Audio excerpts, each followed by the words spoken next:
Hello everyone and welcome to the channel. In this video, I will show you where to find the security code on a Starbucks gift card. The security code on Starbucks gift cards can typically be found on the back. It is a 16-digit number printed in a slightly raised format, often placed near the bottom of the card. The security code is essential for online and in-app transactions and is a protective measure to ensure the card's balance remains secure. Make sure to scratch off the protective layer gently if you can't see the code clearly, as it may be hidden for security purposes.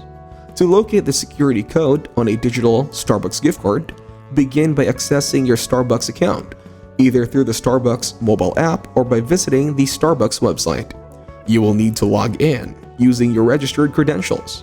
Once logged in, look for an option related to gift cards or card management. In the Starbucks mobile app, you can typically find this under Cards or Gift Card section. On the website, it might be listed as My Cards or something similar.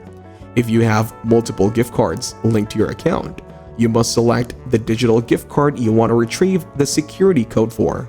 Now click or tap on the specific card to access its details. The security code on a digital Starbucks gift card is usually a 16-digit number. It is often labeled as CW. On the digital card image, this code is typically found on the back, just like it would be on a physical card. Thank you everyone for watching. Hope you got some value. Make sure to like the video and subscribe to our channel. Leave a comment down below. See you in the next one.